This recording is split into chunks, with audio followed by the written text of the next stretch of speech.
Okay, we've just arrived at Starbucks, who offers a paid internet access service.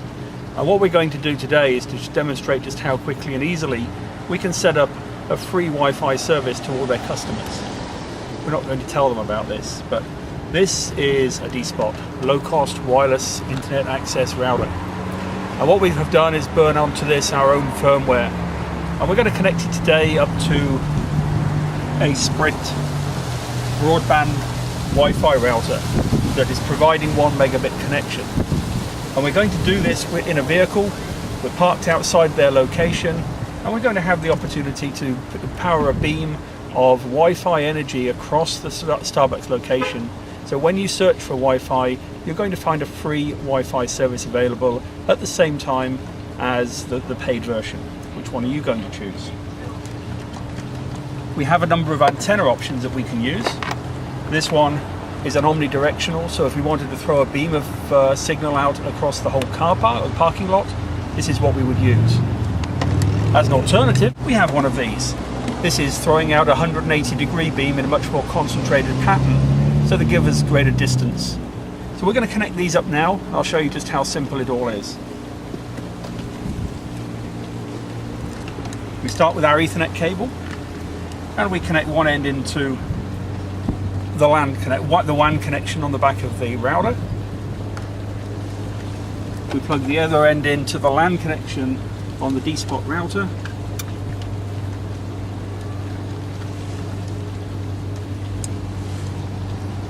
And we make sure everything's powered up.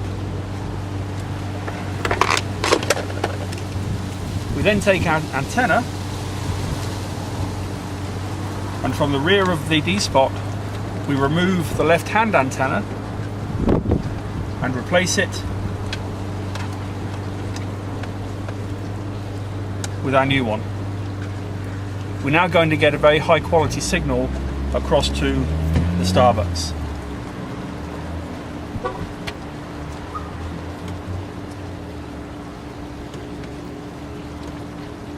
The only thing remaining is to power everything up.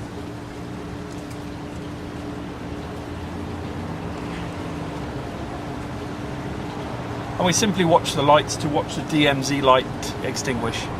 When that happens, the dSpot's live, connected and running. What we'll do next is we'll go into Starbucks and we'll connect up using the laptop, and we'll demonstrate exactly how simple this system is.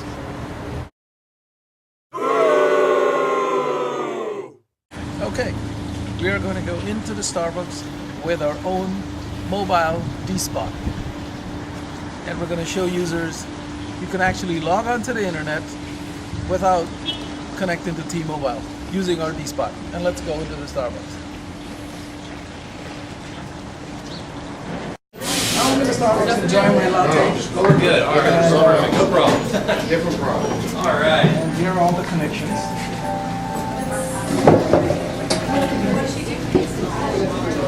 And I am going to hit our free dSpot. And we are connected.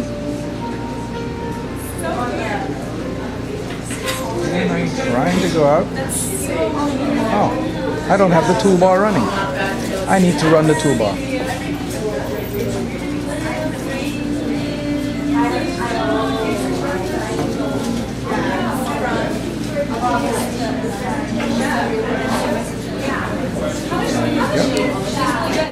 Now you're connected to the dSpot, you can actually start to browse the internet. Okay. So Monty's going to go to... Well, I'll go to my famous cricket site.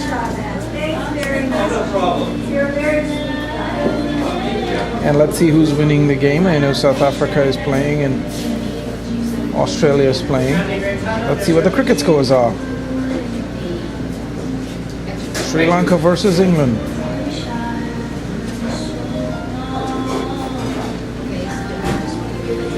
Pretty good connection. Oh my God, England is getting killed. 499.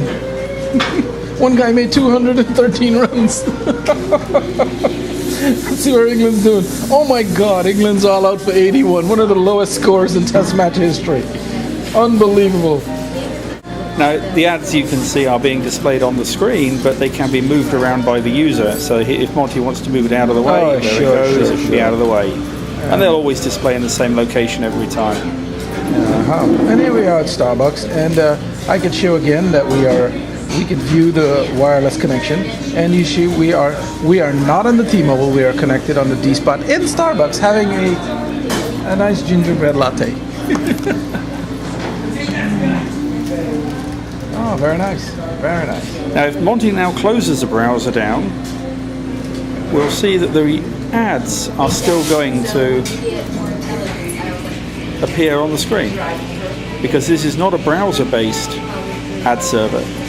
This is a desktop-based ad server. So even if we were going to use a different application, such as Outlook Express for email or voice over IP using Skype, then we would still see the ads appearing. The ads are currently set to appear every 3 minutes automatically, but because we have specified in this particular case that an ad must be clicked on every so often by the user in order to keep the service connected, then we allow them to be able to request an ad to be served up at any particular point. That's totally optional. There's a warning coming up advising Monty that he has to click on an ad within the next minute, so he has to click OK on that and then click on the ad. And now that resets the timers so that he has another 3 minutes of connection. Again, that's a totally optional service. So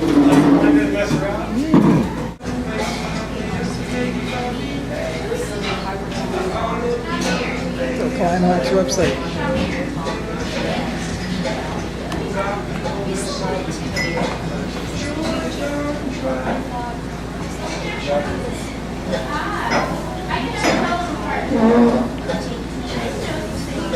There's Cameron's.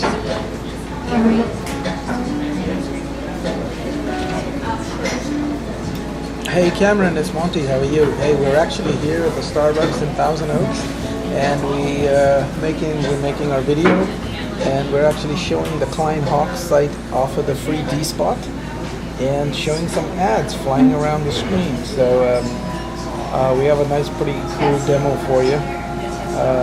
So anyway, I was hoping to get you live. All right, talk to you later. Thanks. Bye-bye. Of course, what we should have told him is that we had Sequoia ads now displayed over the top of Kleinhawk's website. So Kleinhawks had better buy the keywords for venture capitalists fairly quickly. Exactly. How much is it costing you, Monty? This is pretty fast. It's pretty good quality. Very, very fast. Very surprised too.